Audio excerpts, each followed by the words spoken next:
My wife used my own razor to slit her sanitary pad. Then she stuffed 3 of my hairs inside. Finally, she sealed it back up with superglue. After that, she secretly planted that pad in my briefcase. Immediately after, she called the cops. She claimed I assaulted her at home. The pad in my bag was her evidence.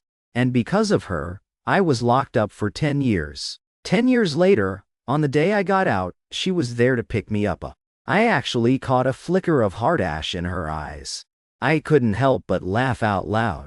Miss Shen, don't act so devoted.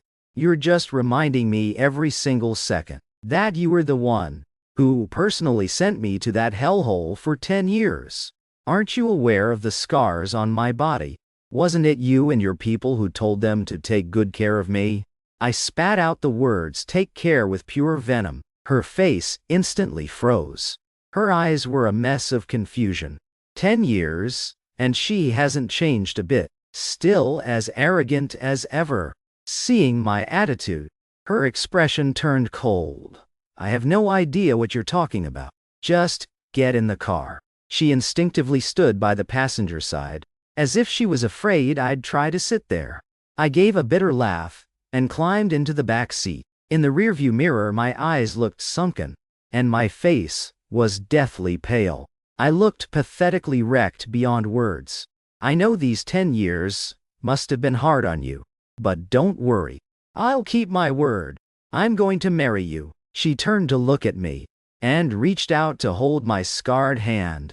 Seeing those horrific marks, a trace of guilt finally flickered in her eyes. Yuanzhou, once your hands heal, you can go back to the piano. I'll be with you no matter what you want to do from now on. I quietly pulled my hand away and didn't say a word. It's nearly a 2-hour drive from that suburban mental asylum to the Liu family estate. The warmth in the car made me feel a bit drowsy, but Shen sure wasn't about to let it go. My coldness clearly made her uncomfortable. So, during the drive, she actually tried to explain. Yuanzhou, your parents didn't come to pick you up today because your brother, Qianze, has a very important piano competition. I didn't want to hear it. I cut her off, annoyed. Yay, I get it. I closed my eyes, done with the conversation. An eerie silence fell over the car, but my heart was far from calm. I was spiraling back into the mental prison that had tortured me for 10 years. Lu Yuanzhou, do you hear that? In your parents' eyes, that foster brother of yours will always be more important than their own flesh and blood. You were locked in a mental asylum for 10 years. So what? They still don't love you. A simple piano competition matters more to them than the day you come home. Wake up, Lu Yuanzhou. Stop being a fool. Whether it's your family or your lover, none of them love you. Yeah, none of them love me. Through 10 years of constant mental breakdowns, I finally saw them for who they were, and so I stopped loving them too. As for Shen Shuer, I'm done with her. Between us, there will never be a wedding. Never. In my mind, countless voices were echoing, reminding me, none of these people deserve forgiveness. And those same voices forced me to relive my miserable past all over again. Lu Yuanzhou, besides your last name, that pathetic blood tie is the only thing connecting you to the Liu family. When you were 3, a terminally ill nanny lost you. To atone, she jumped to her death. She left her son, who was your age, to be raised by your parents. All these years, that nanny's son has been living your life, soaking up the love that was supposed to be yours, while you were suffering at the hands of human traffickers, living a nightmare. You finally made it back to the Liu family. But the misery didn't end. It only got worse. You realized everyone revolves around Lu Qianze. You had to yield to him at every turn, walking on eggshells just to survive. Even when he committed rape, you were the one labeled insane and forced to take the fall. Compared to him, you'll never be loved by these people. even after being locked away for 10 years. They don't feel a shred of pity for you. Lu Yuanzhou, stop hoping. These people will only let you down again and again. I clenched my fists so hard. My nails dug into my palms. I needed the physical pain to drive the voices out of my head. But the dull ache in my chest wouldn't go away. When we reached the estate, the servants were waiting with a fire pan. They came over to greet us with fake respect. But that respect was reserved solely for Shen Shui. Miss Shen, the young master wants you to see his competition. He said he'll be waiting at the venue until you show up. Shen Shui nodded. As she turned to leave without a second thought, she suddenly stopped and looked at me, appearing slightly apologetic. Yuanzhou, you just got back. Get some rest. I'll come to see you another day. With that, she hurried away. She didn't even pause. When the servant's voice, dripping with disdain and mockery, rang out behind her, she didn't stop for even a second. Young master, please step over this fire pan first. The madam ordered it specifically, so you don't bring any bad luck into the house. The madam is doing this for your own good. Don't be so ungrateful, young master. Oh, and the master said, you're to stay inside from now on. Don't go out, making a scene and embarrassing us. Don't ruin the Lu family's reputation. Bad luck? Embarrassing? So, Lu, Qianze, getting drunk and raping an innocent girl wasn't embarrassing. That didn't ruin the family name. I was the one who took the hit for everything. Yet, somehow, I'm the bad luck. But I was long used to their attitude. I had no expectations left, and no feelings about it either. I silently stepped over the fire pan and walked back into the depressing basement that always made me feel suffocated. Young master, we've kept your room exactly as it was all these years. Forget about the family. Not even us servants would set foot in there. The master and madam didn't arrange a new room.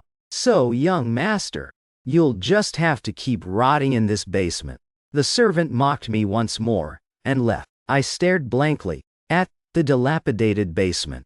From the age of 14 when I was found, until I was 23, this place was home in name only. It never had a shred of warmth. It didn't even give me the sense of belonging I felt back when I was sleeping under bridges. I drifted off into a restless sleep. My dreams were troubled. My scars began to throb with pain. I dreamed about the time I was first brought back. Back then, my parents only cared about Lu Qianze and my sister, Lu Kyokiao. They either ignored me or just went through the motions. I could tell they didn't love me, and everyone else could see it too. The nannies, the housekeeper, even the gardeners, any of them could insult me. And Shen Shui. She appeared just as they were handing me spoiled milk. She suddenly stepped in front of me. We were the same age then. But she was radiant and full of confidence. She flew into a rage and punished those people. Back then, she said, Lu Yuanzhou, don't be afraid. This is your home. We have an engagement after all. We're going to get married one day. So, stand tall. You need to get strong, fast. That way, no one can bully you. She was the first bit of warmth I ever felt in my miserable life. But when I wake up, even that trace of warmth from the dream vanishes. Without even realizing it, I'm crying. I wipe the tears and sit in the basement, staring into nothing. It's dark and damp here. Not a single ray of light can reach this place. I think of Shen Shui again.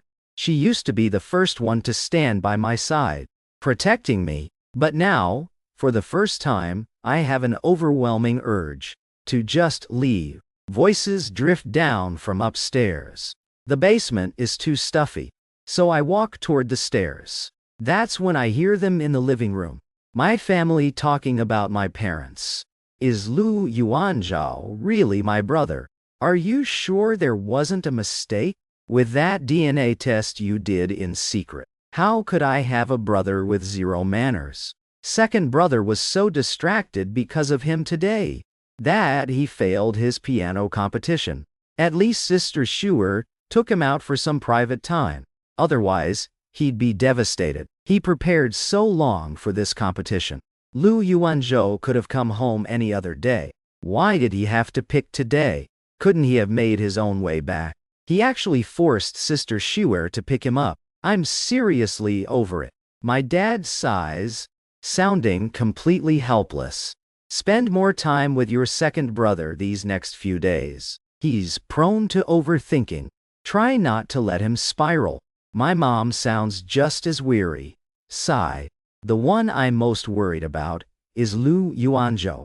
He's back with that "the world owes me" attitude, targeting Qianze at every opportunity. Now that he's back in this house, they'll be running into each other constantly. It's going to be difficult. I'm terrified Qianze's heart condition will flare up again. I clench my fists, my heart overflowing with bitter self-mockery. My release date was set 10 years ago. 10 years. How the hell is it my fault that Qianze failed his piano competition? And Yuanzhou is something else too. The junior comes home and doesn't even bother to greet his elder sibling. Does he expect us parents to go down there and coddle him? Hearing my father's irritation, I turn back and return to the basement. It's better not to expect anything from these people. They'll only let you down, over and over. I find that secret file in my inbox. I read through it carefully as I prepare to sign the digital form. The file's audio prompt plays. Comrade Yuanzhou, please consider this carefully before signing. This document takes effect within 7 days. If you sign and accept this mission, all your identity information will be erased for the next 10 years. All traces of your whereabouts will be classified. Furthermore, during these 10 years, you are strictly forbidden from contacting the outside world. I hit the confirm button. Stroke by stroke, I sign my name. Once it's done, a notification pops up. Congratulations. You are now a member of the National Geological Survey Team. Please prepare yourself as quickly as possible. In 7 days, technical staff will provide you with a new identity. They will escort you to Livingston Island to carry out your mission. 7 days is plenty of time to say goodbye to the first half of my life. I have waited 10 long years for this day. My eyes sting. It's like I can finally see a bright, brilliant future shining right in front of me. 10 years ago, I had already been accepted into the National Geological Survey Team. But because of that accident, I missed out on a decade. Thankfully, it's still not too late. The next morning, as I'm heading out for breakfast, I run right into Shen and Qianze. They're laughing and chatting. The moment they see me, their smiles freeze. I ignore them. I'm about to walk past when Shen grabs my arm. Yuanzhou, where are you going? Did you misunderstand something? Qianze looks at me with a smirk. His voice sounds innocent, but it's laced with feigned hurt. Brother, please don't get the wrong idea. I only stayed out last night because I was with Shuer. I didn't mean to skip coming home, but we're totally innocent. Nothing happened. I was just feeling a bit down yesterday. Shuer saw I was in a bad mood, so she took me out to distract me all night. Standing this close, I can clearly smell it. The exact same scent of body wash on both of them. Fragrant. Are you finished? If you're done, get out of my way. Shen looks at me confused. Qianze, far from stepping aside, actually hooks his arm through mine. He gives me an enthusiastic invite.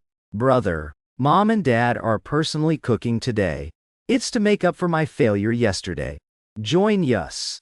I'm telling you, their cooking is amazing. Ignoring my obvious discomfort, he drags me toward the living room. I have to suppress my disgust to keep from shoving him off. Shen follows close behind. As soon as we enter, I see them, my parents and my spoiled sister, busy in the kitchen. Looks like second brother and sister Xue are back from their private date. I'm going to check on them. I wonder if they finally made it official. Kyokiao's words die in her throat when she sees me. She glares at me with pure annoyance. Zero manners, she mutters. You come in and don't even say hello. No upbringing at all. My parents come out with their plates. Their smiles freeze the moment they spot me. It's like they're repelled by my presence. An intruder. But they force themselves to play the hosts. What are you all standing there for? Take a seat. The food's getting cold. Qianze hugs my mother, acting like a spoiled child. Thank you, Mom. You and Dad are the best. The look my parents give him is pure, unconditional love. In this moment, I am the outsider, an error that crashed this perfect, happy family. The table is covered in delicious seafood. Everyone's eyes, full of smiles, are fixed on Qianze. Not a single person remembers that I'm allergic to seafood. Seeing me still standing there, Qianze plays the considerate brother. He calls out warmly, "Brother, why are you just standing there? Come over. Do you not like the food Mom and Dad made? Or are you still mad because they went to my competition yesterday instead of picking you up? I'm so sorry, brother. I had no idea the competition was yesterday. It's all my fault. I ruined your big day." My parents and Kyokiao's expressions shift. They were already annoyed, but now they look at me with blatant blame. Except I haven't said a single word. Shen gets up and walks over to me. She leads me to my seat. Qianze, don't overthink it. Your brother isn't that petty. He wouldn't hold a grudge over something like that. Shen sits next to me, ready to serve me some food. Suddenly, Qianze stands and steps between us. Right in front of my face, he grabs Shen Shuer's hand. He looks at me, challenging me. Brother, really? Are you really that generous? You won't hold a grudge no matter what. Then, why don't you just give me your engagement to Shuer? How about that? The sheer seriousness in his voice makes everyone freeze. Watching them look at me, I can only laugh bitterly. My heart is filled with a thick, suffocating self-mockery.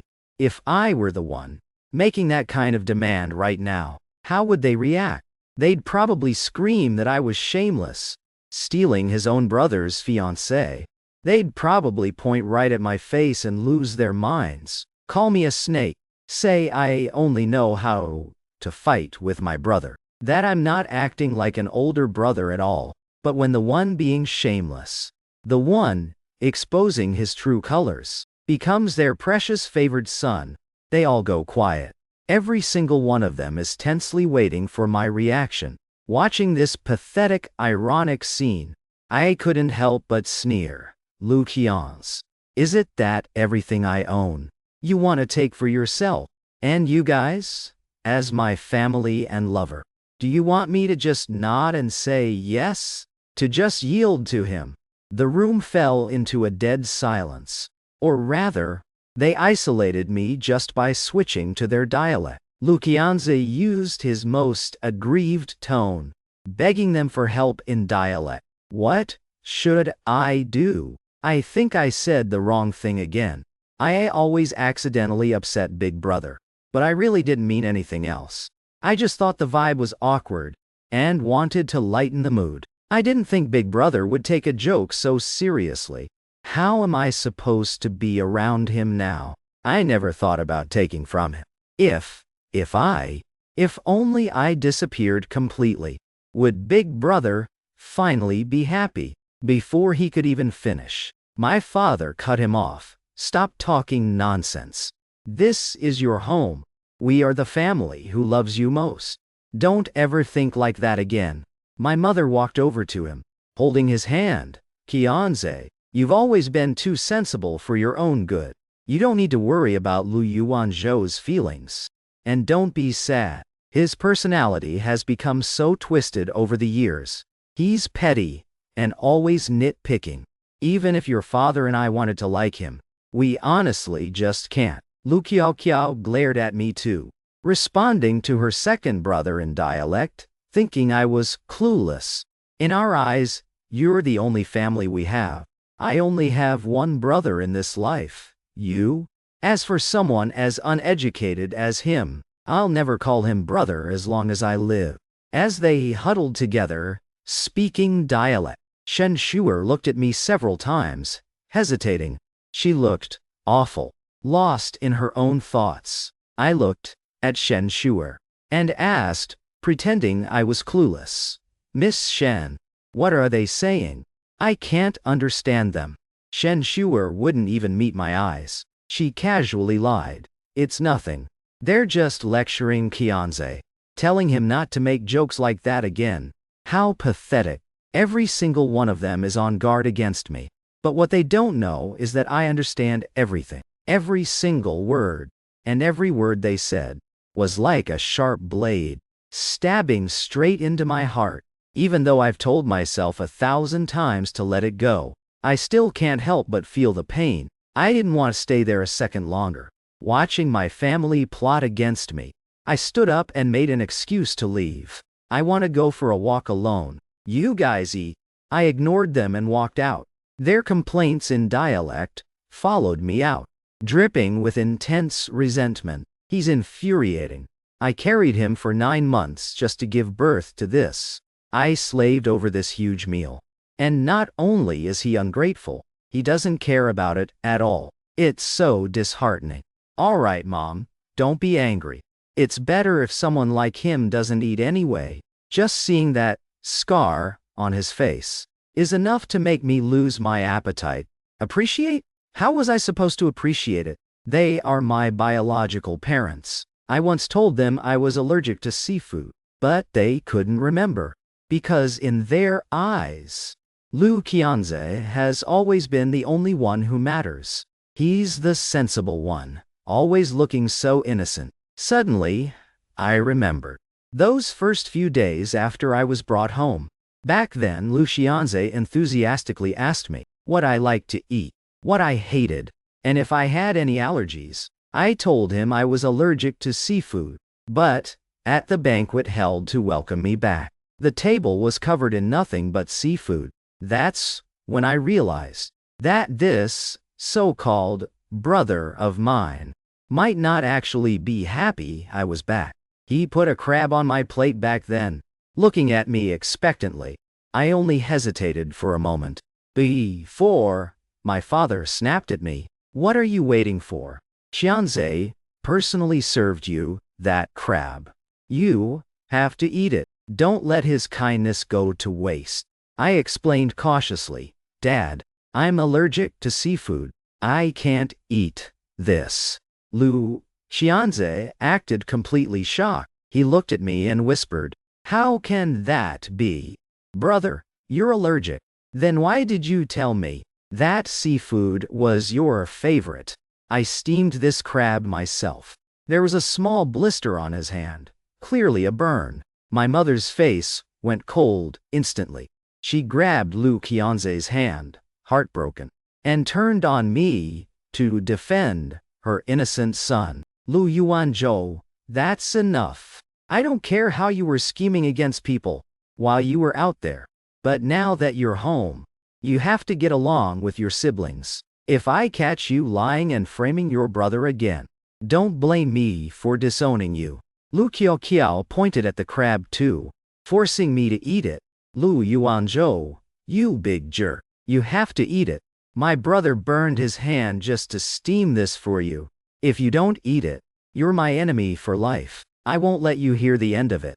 Under everyone's glares, I swallowed my resentment and ate that crab. I ate until the reaction kicked in. Hives covered my body. I struggled to breathe. "What?" And my face turned pale as I began to suffocate. Even then, they just stared at me, with even more disgust and annoyance. "He's actually allergic. Butler, what are you waiting for? Call 911. Honey, how is this possible? Neither you nor I have allergies. How could our child be allergic? Sigh. The allergy isn't even the point. The point is he just got back and he's already so malicious. How am I supposed to be a mother to him and treat him like a son without feeling resentful? Every single one of them looked at me with disapproval. There wasn't a hint of concern or worry in their eyes. Even a total stranger would have shown basic concern, but they didn't. Instead, all three of them huddled around Qianze to comfort him. Qianze, don't take it to heart. His allergy is his own fault for being so spiteful. If he hadn't tried to maliciously frame you, he wouldn't be suffering the consequences. I still remember that feeling of helplessness and despair because of the severe reaction. I was in the hospital for 7 days. Not one of them came to visit me once, except for Shen who would drop by for a quick look after school. The whole world had turned its back on me. I broke down so many times back then. I couldn't understand why the family I had longed for would treat me like this.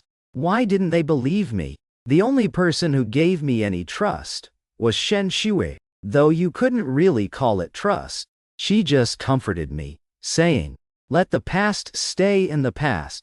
Don't overthink it. Just focus on getting better. You still have to go to school later." I believe you didn't lie. When I heard her say those words, "I believe you," my eyes filled with tears. Back then, Shen Shuer really did seem like a warm beam of light. She was the light shining into my cold, dark abyss. I couldn't help but be obsessed with her. I wanted to be near her, no matter the cost. So for all those years, I intentionally ignored the second half of her sentence. I believe Qianze too. I grew up with him. I know the kind of person he is. I think he just misheard something. I hope you don't misunderstand him. Thinking back now, that trust she gave was just an offhand comment. Yet I was the fool who held on to it for so long. Without exception, they only love Qianze. No matter what happens, they'll always take his side. They all saw me having that allergic reaction, but not a single one remembered. Then again, even if they knew, they wouldn't give a damn. Not that I need them to. 7 days. In 7 days, I'm leaving this place for good. I went back to the basement and grabbed my guitar. It's been 10 years. This guitar used to be my most prized possession. After a decade in the damn P, the tone is ruined. It'll cost a fortune to fully restore it. It's actually hilarious. The Liu family is worth hundreds of millions. Yet, as a son of this house, I'd even have $500 to my name. I took the guitar to a shop on the commercial street. I asked around. Fixing it would cost over 20 for me, right now. That's an astronomical figure. So I had to find a way to work some side gigs. I need to scrape that money together. I have to fix the only thing I have left to care about. I went to perform at the busiest bar in the city. I didn't finish until 3:00 a.m. When I finally checked my phone, I saw dozens of missed calls from Shen Shuer. A ton of texts, too, asking where I was. I looked at the messages, feeling nothing. I just texted back, "What's up? Something wrong?" She must have been waiting by her phone. Seconds after I sent it, she called me. "Yuanzhou. Where are you? Give me the address. I'm coming to get you. I need to talk to you." I gave her my location. In less than 10 minutes, her Rolls-Royce Phantom pulled up right in front of me. She looked at me anxiously, confused. "Yuanzhou, who were you at the bar with? I don't recall you having any friends." I couldn't help but laugh bitterly. True, I have nothing. No family, no lover, not even a single friend. I didn't bother answering her. She didn't push it. Just as she was about to speak, my stomach gave an awkward growl. She pulled me into the car, her voice sounding so gentle. "Yuanzhou, let's go to that restaurant. Your old favorite." I wasn't about to argue with my stomach. I just nodded calmly. The streets at 3 0 a.m. were still as bright as day. For the rich, in this city, there's no difference between day and night. My favorite restaurant was in the old district. Just a tiny hole in the wall. Nothing like the high-end places on the main strip. It was where I used to work part-time in school. Honestly, it wasn't even my favorite teen. I just once saved up a whole month's wages to treat Shen to a meal here. No wonder she still remembers. She froze when it was time to order. After some hesitation, she handed the menu to me. To kill the awkwardness, she tried to strike up a conversation. What she said actually moved me for a split second. But it was only a split second. Yuanzhou, I know you don't like seafood. Consider this your welcome home meal. And don't take today too personally. It's not that they don't remember. It just slipped their minds for a moment. Qianze loves it. And besides, today's dinner was meant to cheer him up. So, it's understandable that your parents were a bit distracted. Don't be so. I cut her off with a frown. I just want to eat in peace. Can we not talk about them? She went quiet. She looked pretty upset. Neither of us broke the silence while we ate. Shen, her name fits her. She's proud and beautiful. She has this radiant glow about her. I still remember when I first came back, how she introduced herself. She was so poised. Hello, Lu Yuanzhou. I'm Shen Shui. I'm your fiancé. Our families have been close for generations. This engagement was settled the moment we were born. She was the first person to show me any kindness. The first bit of warmth I felt here. My parents are business giants. They're heavyweights in the industry. Since the day they found me, they've looked down on me. I didn't have the aura they wanted. They hated my timidness. Hated that I wasn't as charming as Lu Qianze. So no matter how well I did in school, even when I got into the best university, in their eyes, I couldn't touch Lu Qianze's mediocre 80s. Because my parents didn't care.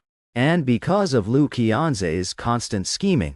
The servants at home insulted me. The kids at school bullied me. And every time Shen was there, she'd rip into them for me. She'd tell everyone, cold and serious, open your damn eyes. Look closely. Lu Yuanzhou is the Lu family's actual son. He is my, Shen Shuer's, future husband. You nobodies don't get to just bully him. She'd tutor me. She'd bring me treats. Every holiday she'd give me a gift. This guitar right here. She gave it to me for graduation. The year we finished college. You never forget the one who was kind to you when you were down to. I was at that age, just starting to feel things. And she became the girl I hid in my heart. I dreamed of a future with her. I was totally done with the Lu family. But I didn't leave, because I was holding on to that engagement with her. But now, I don't want any of it. I ate fast. She looked like she'd already eaten. She only took a few bites. She just sat there watching me, smiling. The smile was the same as I remembered.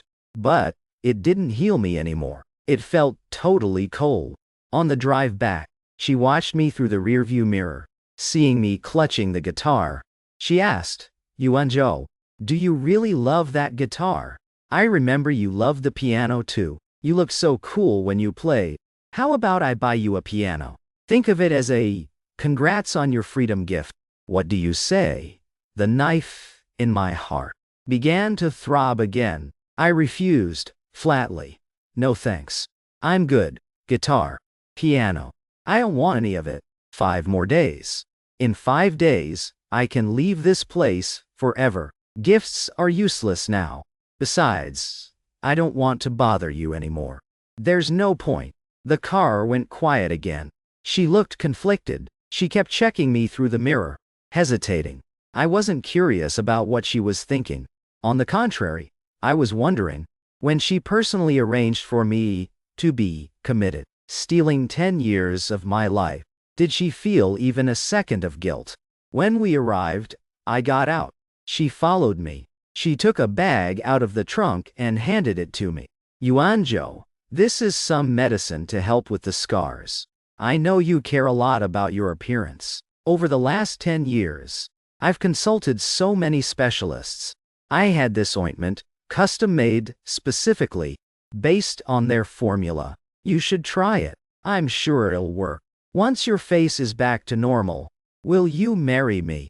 I want to be your most beautiful bride. Before she could even finish, she was cut off by the harsh ringing of her phone. I saw the caller ID on the screen. Qianze. She hung up without answering. But as the phone kept vibrating, and the messages kept flooding in, her eyes were instinctively drawn back to the screen. I didn't stick around. I didn't give her an answer, either. I just walked away in silence. Later, while I was staring into space in the basement, clutching that guitar, Shen sent me a text. Yuanzhou, I'm so sorry. Qianze had some work stuff to deal with tonight. I didn't mean to ignore you. Please forgive me, Yuanzhou. Get some sleep, and don't forget to use the ointment. I didn't reply. But sleep that night was far from peaceful. I dreamed about the year Shen was diagnosed with leukemia, when our bone marrow was a mat. I donated mine without a second thought. But, as my body slowly recovered, and I saw Shen again, I realized she and Qianze were getting closer and closer. I thought that donation would be the turning point for our relationship. I never imagined that from that moment on, we'd only drift apart. Even her gaze was slowly starting to shift toward Qianze. When I woke up, I was still curled up alone in that basement. Like a child, abandoned by the whole world, I cleaned myself up a bit and headed out. I was planning to rent a decent guitar from the commercial street. Walking through the yard, the laughter coming from the living room made me pause. Shen was holding a snow-white cat, chatting with Qianze. I don't know what they were talking about, but they both looked incredibly happy, staring at that irritating scene. My heart felt even colder than before. I didn't linger. I just turned and left. With the money I made from my gig yesterday, I rented a guitar. I also bought a mask and set up a spot to busk in the music square. In a city this busy, there were plenty of street performers. So, for once, I didn't feel completely out of place. There was a mall right across from me. I sat there all morning and played about 5 songs. Most of the requests came from young couples, all romantic and full of hope. But I never expected to run into someone I knew, especially not my own sister. Yuanzhou, are you insane? Who gave you permission to beg on the street, in front of everyone? Where are the Liu family's pride supposed to go? She stomped toward me in her high heels, looking absolutely livid. When she saw the song list on the ground, she kicked it several times in a rage. She pointed her finger at me and started screaming. I calmly straightened the list and looked at her with a blank expression. There's no shame in earning money with your own skills. That only made her angrier. She stared at me in disbelief, as if I just told a bad joke. Yuanzhou, you're doing this on purpose, aren't you? Using this pathetic stunt just to get our attention. Earning money? You? As a child of the Liu family, would you ever lack money? She thought my working here was a joke, but her words were the real irony. The children of the Liu family don't lack money. But since when has anyone ever treated me like one? Please move. Don't interfere with my job. Kyokiao glared at me, her eyes filled with pure disgust and impatience. Just wait until I tell Mom and Dad about this. You're going to drive everyone insane. Can't you do something respectable for once? You just have to be jealous of second brother. With an attitude like this, how could anyone ever like you? She was shouting at me, her emotions spiraling, and she even raised her hand to slap me. I caught her arm. But, in the struggle, the mask fell off my face.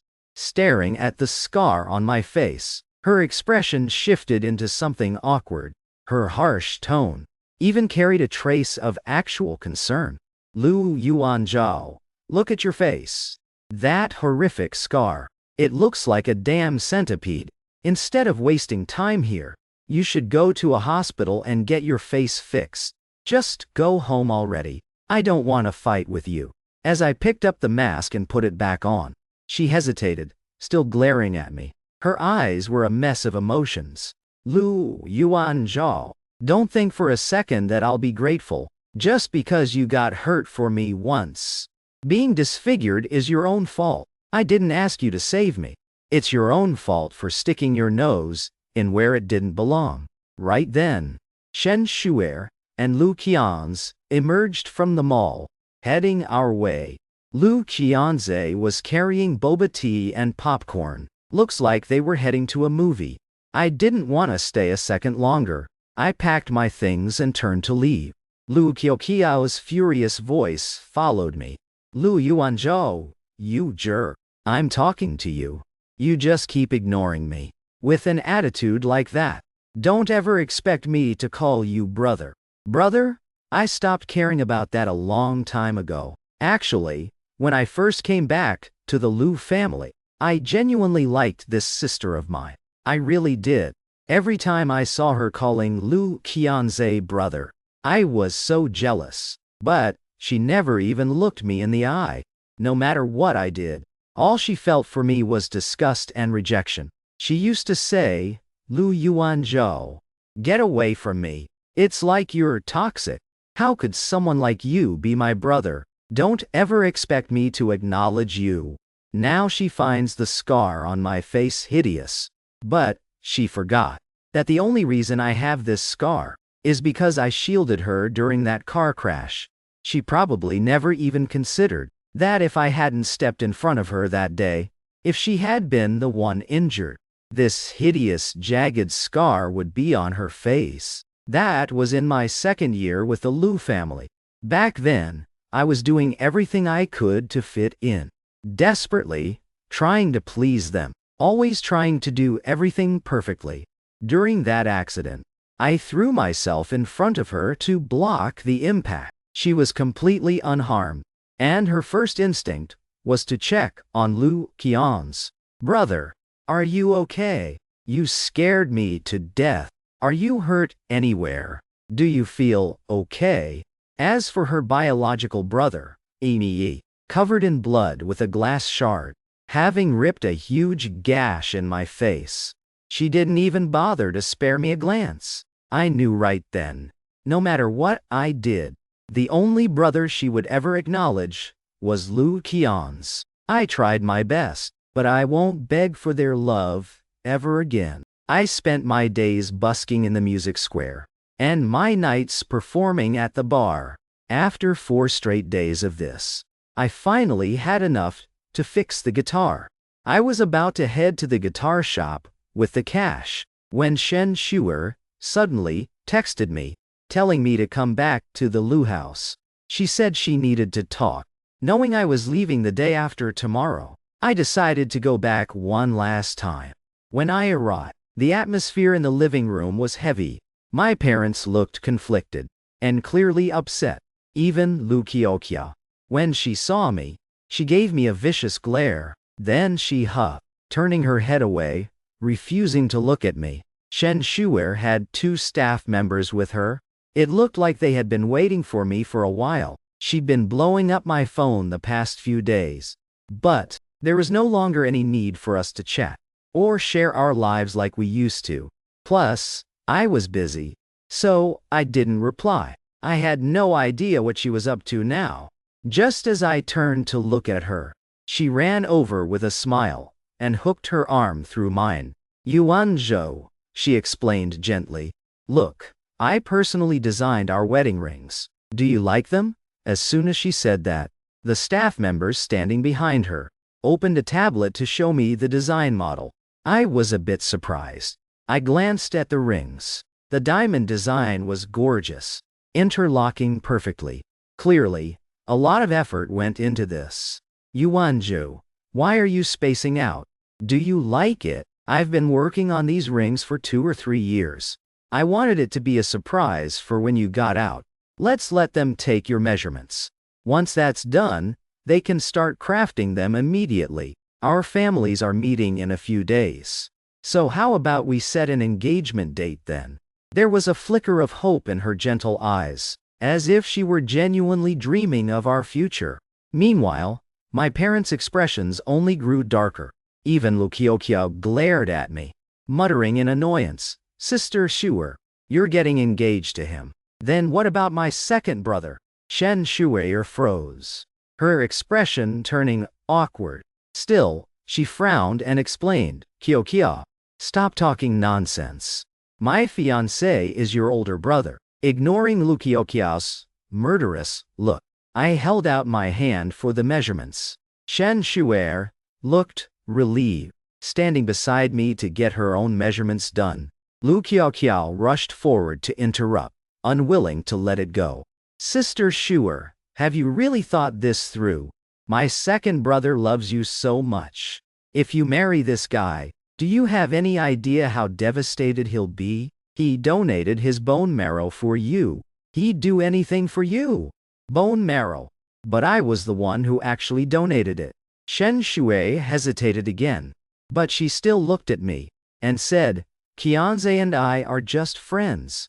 No sooner had she said that than Qianze appeared on the third floor, looking soul-crushed. He held a fruit knife to his own throat. "Mom, Dad, Kyokiao, Shuer," he cried out, sounding pathetic. "I'm sorry.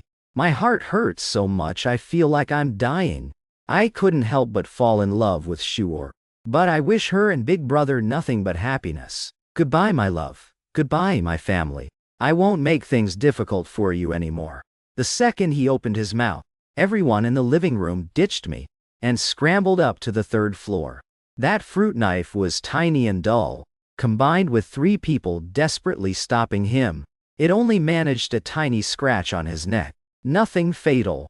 But that one pathetic stunt was enough to throw the entire Lu house into a total panic all night. I listened to my mother's heartbroken wailing and the sound of the ambulance siren, curled up in my basement for another night.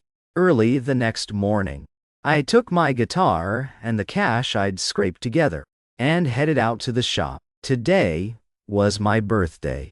Fixing the guitar was my birthday gift to myself. As I was trying to leave, Kyokiao blocked my path. She pointed at my face and started screaming, "Yuanzhou, you're such a jinx. Ever since you got back, there hasn't been a single day of peace in this house. You literally drove second brother to suicide yesterday. Are you happy now? Today is second brother's birthday. If you still care about this family at all, stop fooling around outside. Come back early. Remember to buy him a gift and apologize to him tonight." Looking at the furious girl in front of me, I found it hilarious. This was my biological sister, forcing me to apologize to a brother she wasn't even related to. When it came to Qianze, she couldn't stop calling him brother. She was so affectionate with him. But with me, it was always my full name. But, thankfully, this was the last time I'd have to deal with her. Tomorrow night, I'm leaving this place for good. I'll never have to see these people again. Why should I apologize? You call that a suicide attempt? The scratch probably stopped bleeding before he even reached the urethra. I don't think I did anything wrong, so I'm not apologizing. As I walked past her, she flew into a rage. She started screaming at my back, "Yuanzhou, you jerk. How can someone be so cold-blooded and heartless? You don't deserve to be a Lu. I actually felt sorry for you this morning. But now I see you deserve to be alone. You deserve to be unloved. Even Sister Shuer doesn't want you." I paused for a second, hearing her voice. I felt a slight sting of bitterness, but nothing else. Whatever. I already knew they didn't love me. So those words couldn't hurt me anymore. Love doesn't matter anymore. I spent all morning getting the guitar fixed. I barely had any money left after that. But at least the guitar was like new again. I went to that restaurant I liked, ate alone, then walked through the streets, decked out in Christmas decorations for a long time. My phone wouldn't stop ringing. I looked at it calmly, not wanting to reply to anyone. My parents were nagging me to come back and celebrate their precious son's birthday.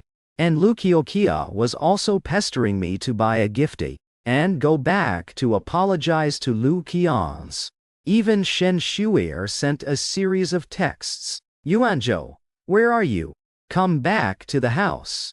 I need to talk to you. I thought about it for a bit, then replied, Shen, you want me to come back for Qianze's birthday? Don't waste your time. I'm not wishing him anything. And if you're trying to make me apologize, then don't even think about it. Winter felt especially brutal this year. The wind made me shiver. Couples were everywhere, holding hands, hugging, and kissing. The fireworks in the sky were like a backdrop for their happiness. I suddenly remembered the years when things were good between me and Shen. My birthday is right before Christmas. Those 2 years, she would always celebrate it with me. I remember one time most clearly. She was in the States, and she called to wish me a happy birthday. She said she'd bring back a gift. I was so touched, because she was the only one in the world who remembered my birthday. The only one who'd ever give me a gift. Qianze and I shared the same birthday, and every year on this day, my parents and sister would throw a massive banquet at the Lu house. They'd start picking out gifts half a month in advance, all just to give Qianze a memorable birthday. Sadly, my so-called family had long since forgotten my birthday. They probably never even bothered to ask when it was, or maybe they did know. But when forced to choose, I was never their priority. But that one year, Shen actually came back. She flew all the way from America just to be with me for my birthday. We walked through the streets, holding hands, rode the Ferris wheel, and watched the fireworks light up the city. We ate cake, blew out candles, and made wishes. Now, even she doesn't remember. As I walked past a bakery, deep down, I actually really wanted to buy myself a piece of cake. But in the end, I didn't go in. I rushed to the bar to finish my very last shift. While I was changing, I overheard the 2 drummers I perform with chatting. Holy crap, did you hear her? The Shen family heiress is marrying young Master Qianze of the Lu family. The engagement is literally tomorrow. That's a pretty sudden announcement, isn't it? Wait, so those citywide fireworks tonight were those from the Shen girl to young Master Lu? You nailed it. I heard. It's because young Master Lu wasn't feeling well yesterday and had to go to the hospital. It was just some minor thing though. He got discharged today. Plus, today is his birthday. So Miss Shen set off fireworks across the whole city just to celebrate for him. I bet tomorrow's engagement party, which looks so rushed to everyone else, is actually just a huge birthday surprise for young Master Kian's. That actually makes sense. I mean, who doesn't know by now? Miss Shen has always been obsessed with anything involving him. God, I'm so jealous. 3 whole days and nights of citywide fireworks. The rich are on another level. My heart was a mess of emotions. A wave of suffocating bitterness began to spread through my entire body. So, yesterday's ring measurement for our wedding rings was just a sick joke. My phone kept vibrating. Shen had left several missed calls and texts, all asking where I was. I thought about it and texted back, "Happy birthday to Qianze. Happy engagement tomorrow, in advance. And happy wedding for the future, too. Are you satisfied now?" I turned off my phone, pulled myself together, and went on stage. I wasn't in the zone at all, so I asked to leave early. Luckily, the bar wasn't crowded today, so it wasn't a big deal. When I stepped out of the bar, I noticed it had started snowing. Without any warmth around me, the cold wind hit me full force. I was shivering, uncontrollably. I slung my guitar over my shoulder and headed for the river. I wanted to sit alone on that Ferris wheel one last time. I wouldn't get another chance. But two familiar cars pulled up next to me, ruining my plans. Kyokiao's McLaren and Shen Phantom. Kyokiao was the first one out. She pointed at the bar entrance behind me, totally losing her cool. Yuanzhou, you jerk. You refused to come home for second brother's birthday, just to fool around in a place like this. Does this make you happy? You always act like we don't treat you as family. But look at how you treat us. Is it that hard to just be there for his birthday? He's been trying so hard to get along with you. But you target him at every turn. I'm used to it by now. Every time Kyokiao sees me, she's either hysterical or insulting. She can't stand me, and she's looked down on me forever.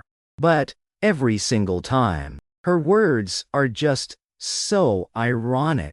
In her mind, Qianze is her only brother, so she takes it for granted that anything he does is good and right, even when the reality is that he targets me constantly. He stole everything that belonged to me.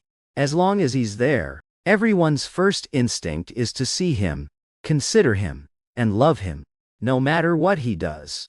They all think he's the one suffering. I can do everything perfectly, but they're blind to it, whether it's my family or the person I love. Since I didn't say anything, Kyokiao snatched my guitar and slammed it into the ground. Another vent for her frustration.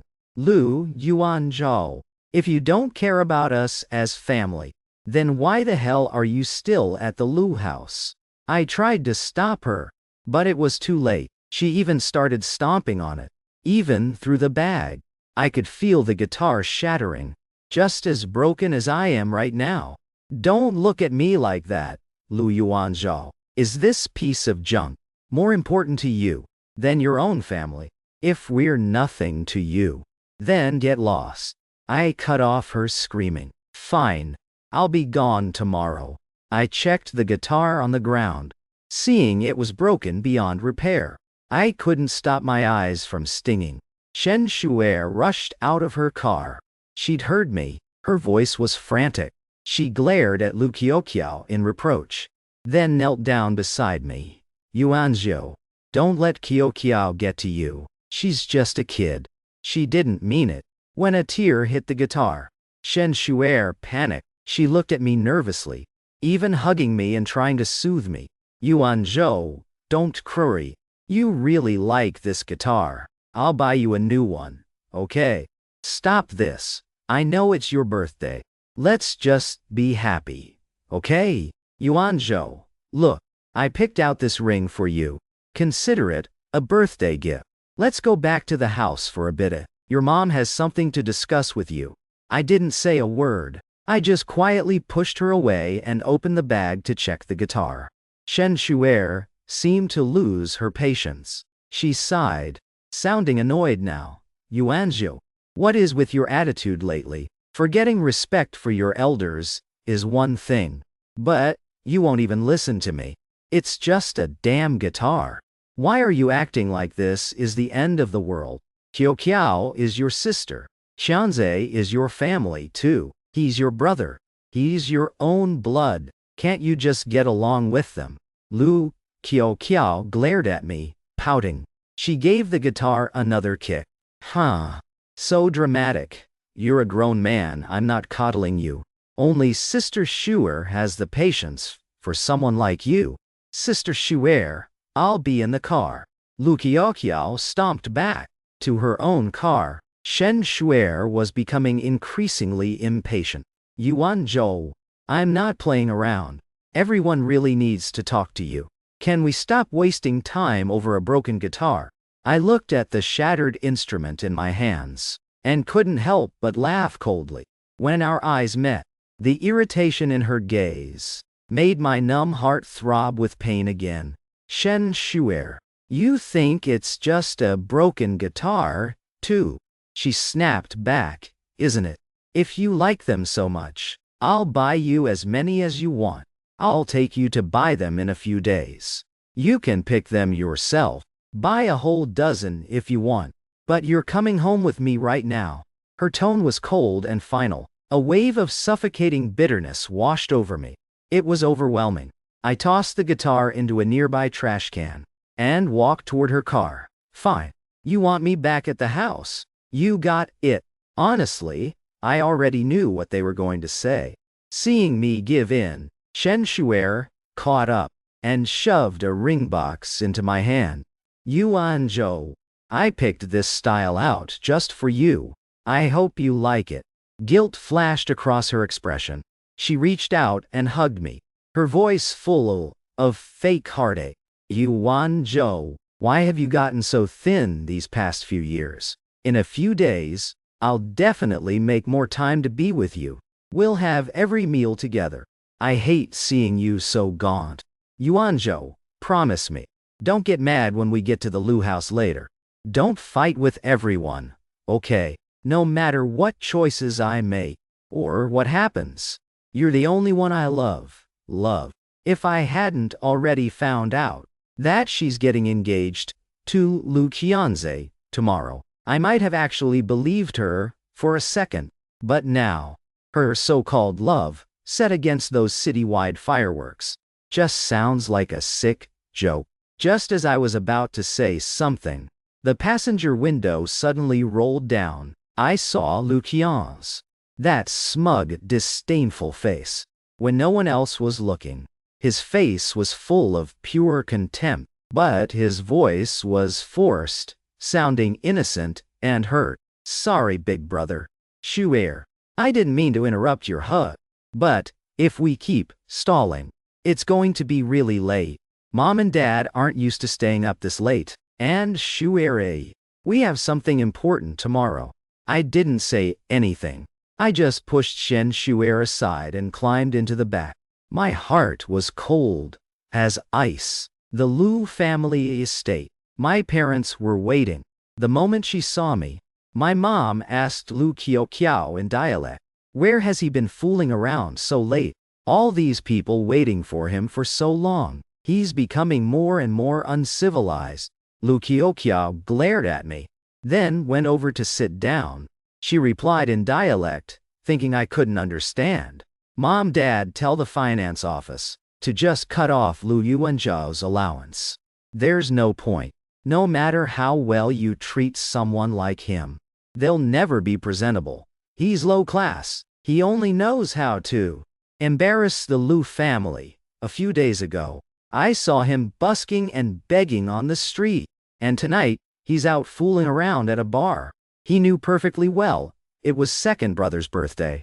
I reminded him first thing this morning, but he's just set on being a jerk. I didn't want to listen to this mother and daughter bad-mouthing me anymore. I just played dumb and cut straight to the chase. I spoke up. "Just tell me what you want already." My mom then stepped forward, putting on an act. She took my hand and asked after my well-being. "Child, why are you being so distant with your family? You didn't even dress warmer when you went out. Look at how cold your hands are. As your mother, it breaks my heart to see you like this." If this were in the past, if this were her genuine concern for me, I would have probably been moved to tears. But not now. This broken heart has long since gone numb. Seeing that I didn't respond, the smile she was forcing froze on her face. But she still pressed on with her kind words. Sigh. "Yuanzhou, you have to understand, Mom. All three of you are my children. You're all my own flesh and blood. I care about all of you. But you're the oldest brother. You need to be more yielding to your siblings. Your brother developed bipolar disorder, and it's a very severe case. He can't control himself like a normal person. He's still young. He can't let this illness ruin the rest of his life. To help him crawl out of this abyss, your father, Shu'er, and I discussed it, and we decided to take the lead. We've set their wedding date. It's tomorrow. So, if you're not happy staying in the house tomorrow, Just go out for a stroll. If you need money, just tell me. I stood there like a soulless mannequin, staring blankly at the mother in front of me. Sometimes, I really wonder, is she really my mother? Why is it that she never actually sees me? Since my earliest memories, I've envied children who had real mothers. The concept of a mother was sacred and beautiful to me. I was always hoping that my mother could love me properly too, even if not deeply. If she could just act like a normal parent and have a basic relationship with me. But she only ever let me down. Seeing that I remained silent, my high and mighty father grew displeased. He glared at me, his tone full of resentment. He gripped the Celadon teacup tightly in his hand, as if at any second he might crush it in his rage. Lu Yuanzhou, why are you glaring at your mother like that? She's trying to reason with you. Who do you think you are, giving her that look? Don't forget, this engagement is an alliance between our two families. Without the Lu family, could you ever marry Shuer? Lu Kyokiao chimed in sarcastically. Fee. Some people just think way too highly of themselves. They haven't even considered that without the Lu family, what kind of life they'd be living right now. And for all these years, second brother and sister Shuer have been in love. If it hadn't been for this intruder barging in halfway through, it would have been sister Shuer marrying my second brother anyway. What does it have to do with him? Someone like him. Not only is he not good enough for sister Shuer, but, comparing him to my second brother, he isn't worth a single hair on his head. That's enough, Kyokiao. Stop talking nonsense. Yuanzhou is your older brother. Stop making trouble. I love Yuanzhou. That is an indisputable fact. Shen Shuer spoke up, interrupting Lu Kyokiao. But from start to finish, she stood right by Lu Qianze's side. She didn't even spare me a glance. As for my parents, they felt nothing. Maybe they felt the same as Lu Kyokiao. That I was just an uninvited intruder. Completely redundant. I listened quietly until they finished, feeling nothing but irony. I turned to look at Shen Shuer and handed the ring over. Since you're fine with this plan, there's no need to ask me. I respect all of your choices. Since you're getting engaged to him, then you should take this ring back. There's no point in me keeping it. Maybe you can give it to him. I'm sure he'd love it. Shen Shuer looked at me in disbelief, a hint of hurt in her eyes. Yuanzhou, you don't want it. I nodded and replied seriously. Yeah, I don't want it. And not just the ring. I'm done with you too. Shen Shuer's eyes instantly welled up. She walked toward me and grabbed my hand frantically. Yuanzhou, are you angry? Can you please just believe me? I told you, I love you. Qianze's deepest obsession right now is getting engaged to me.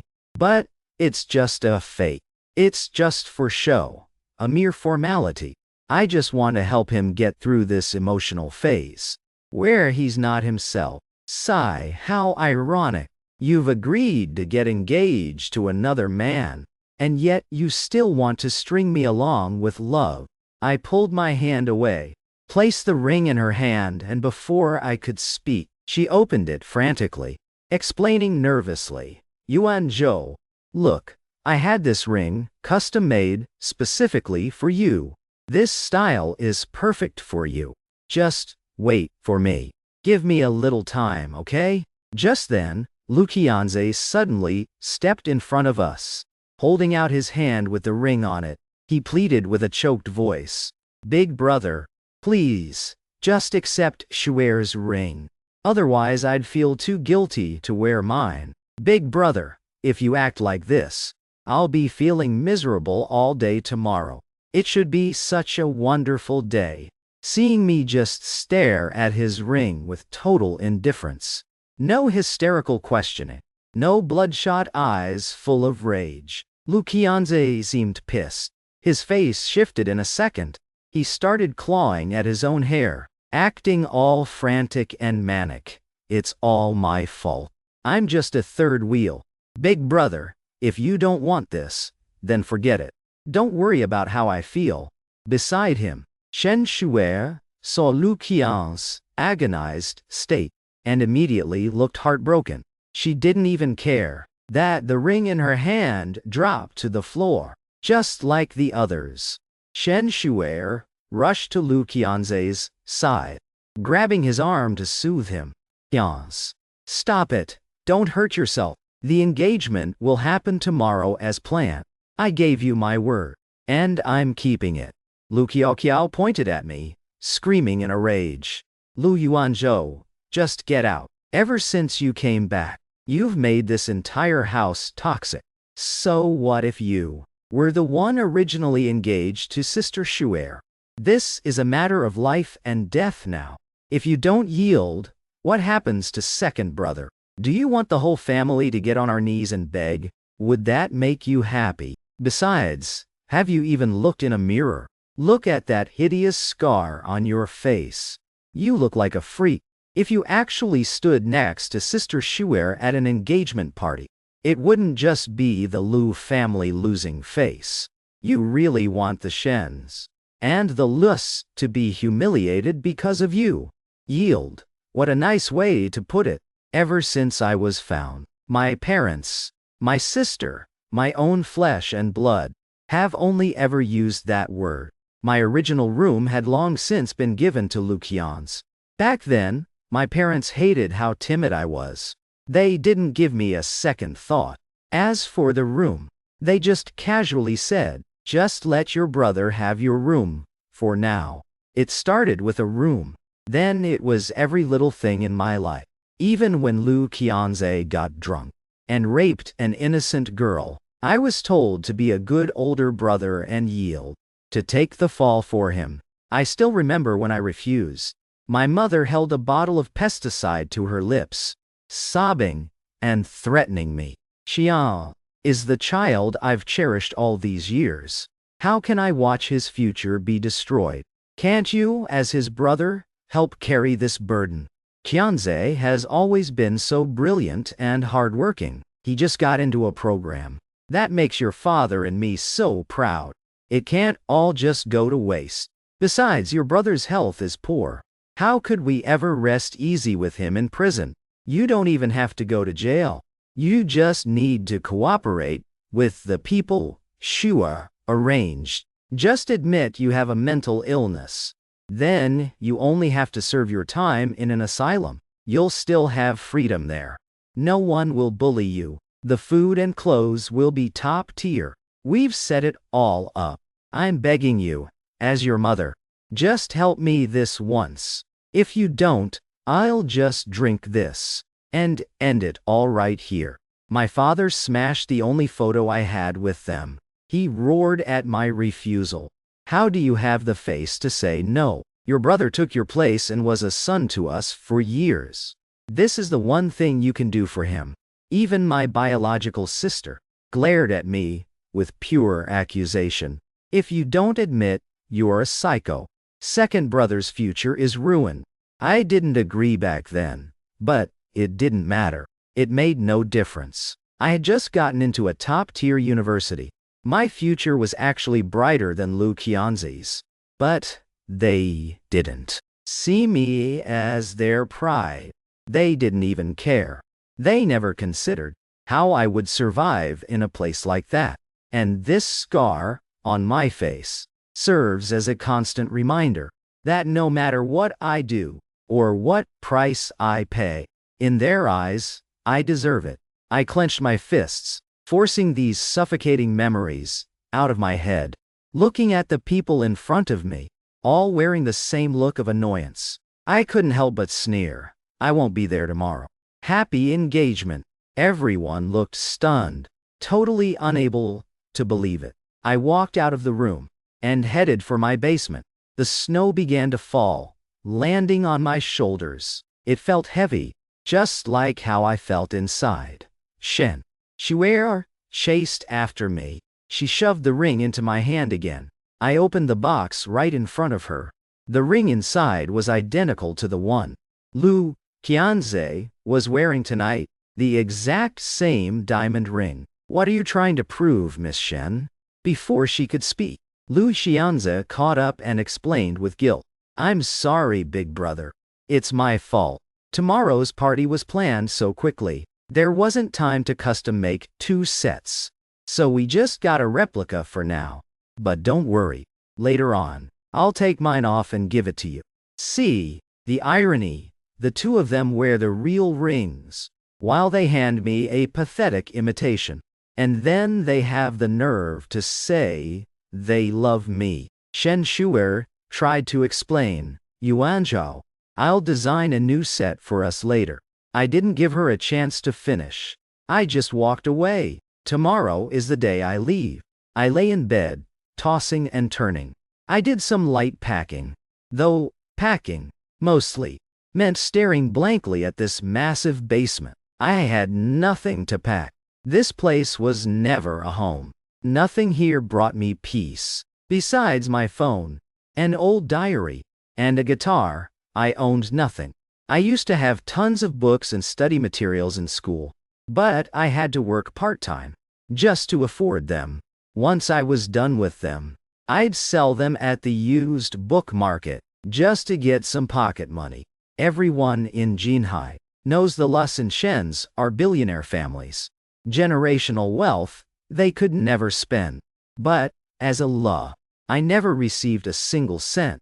Not through middle school and not through college. What I remember most is Qianze and Kyokiao birthday parties, costing nearly 2 million every year. I remember Qianze bragging about a fountain pen our parents bought him. It was worth over $1 million. Compared to that, the $3 pen in my hand was a constant reminder that I never belonged in this family. But, finally, I'm getting out. I pulled out a half-empty pen and opened that old diary to keep writing. I had no friends to talk to. It was the same then as it is now. So I made a habit of writing it all down. Lately, I even recorded my experiences in the asylum. After I leave, I doubt anyone will even step foot in here, except maybe the cleaning crew once in a while. This diary is full of suffocating pain. There isn't a single happy memory in it. Nothing worth keeping. So I'm leaving it behind. Just like I'm leaving behind my parents, my sister, and Shen. I don't want any of them. In those sleepless hours, I wrote down my final goodbyes. I know they'll probably never see it, but I wrote it anyway.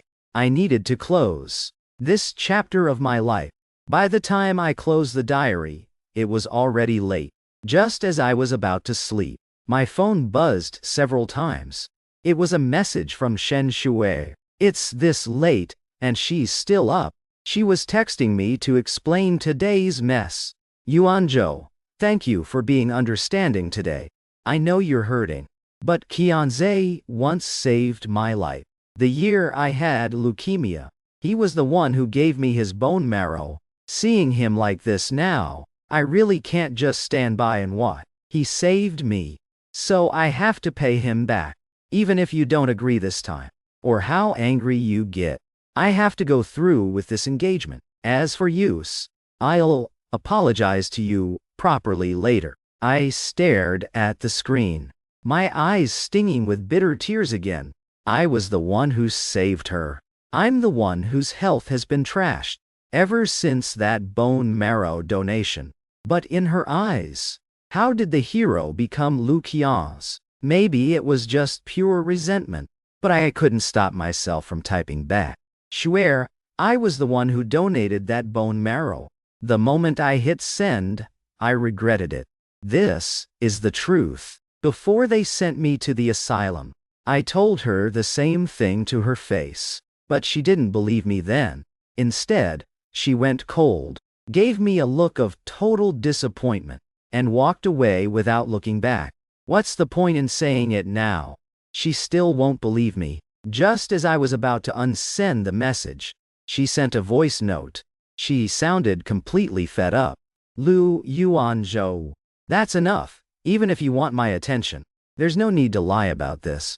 Everyone knows Qianze saved me. Just to target him. Just to drive a wedge between us. You'll really say anything, won't you? Don't ever let me hear that again. It only makes me more disappointed in you. Go to sleep. My engagement with Qianze is tomorrow night. Qianze only has your best interests at heart. He invited some friends tomorrow, specifically to throw you a welcome home dinner. He's honestly considering everything for you as your brother. I hope you can be the bigger person for once. And stop picking fights with him. I didn't sleep a wink that night. Once, I actually thought Shen was different from them. She was the first one to accept me. I thought she actually trusted me. But the reality is she's just like everyone else. She believes anything Lu Qianze says. But me, she won't believe me even when I tell the truth. She didn't tell me when she found out she had leukemia. I heard it from Lu Kyokiao. I rushed back that same night and got tested immediately. I was a match. And I donated my marrow without a second thought. I never cared about the long-term side effects. I only wanted her to be safe and healthy. And now, everything I did was for nothing. Someone else took the credit. But tomorrow is the day I leave. It doesn't matter what she believes anymore. It was already noon when I woke up. I packed a few things, ready to head out for lunch. I wanted to toss out all these old clothes. But when I got to the yard, I heard loud cheering from the living room. There were a lot of people there. They were all trash-talking me to make Lu Qianze look good. Man, your older brother is such a buzzkill. Qianze invited everyone over for his welcome party. Even bought a cake for him. And he hasn't even shown his face all morning. Ha! I told you, a guy like him doesn't deserve our respect. Believe me now. Forget about him. We're all here today to celebrate Qianze and sister Shui finally making it official. Your brother just got out of that place anyway. It's better if he stays away, so he doesn't kill the vibe. It's such a perfect moment. How about a kiss for the happy couple? Let's get the party started early, yeah. There will be too many people at the engagement tonight, with all the elders watching. We won't be able to mess with them then. Everyone's too stiff. Let's just have some fun now. Exactly. Kiss, kiss, kiss. In the middle of all that noise, Shen was the first to spot me. She looked annoyed, but she still walked toward me. The whispers started up again, mocking me in dialect. Shuer is way too nice. She's actually going over to soothe him. I know, right? We've been waiting all morning for him. He doesn't show up then, but he pops up right as they're about to kiss. God, what a shameless prick. He's totally doing it on purpose. It's not surprising though. Everyone knows. Lu Yuanzhou used to be obsessed with Shuer. But, honestly, a rapist like him is way out of her league. Lu Qianze caught up and grabbed Shen Shui. He stepped between us, acting all innocent. Shuer, don't embarrass me in front of everyone, okay? They're all waiting. It's just a kiss. It doesn't mean anything. I'm sure Big Brother won't mind. Shen Shuer, stop. She didn't pull away, even when Lu Qianze pulled her close, acting all intimate. I walked away to the sound of their cheers. My departure was set for 8:00 p.m., so I still had some time. I went to that restaurant I used to love and had a meal by myself one last time. Then I headed to the Nanshan Road lookout, standing there in the cold wind, looking down at the sprawling city. It's not as beautiful during the day as it is at night. The Ferris wheel in the distance just kept spinning, season after season. For a moment, I felt like I was back there, riding that wheel with Shen Shui, stargazing from this exact spot. Around 6:00 p.m., I got a text from Shen Shui. Yuanzhou, just wait for me. I can't just abandon Qianze.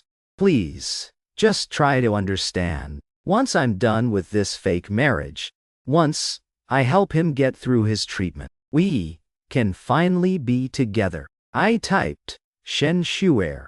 There is no use anymore. She told me not to cause a scene, so I did exactly what she wanted.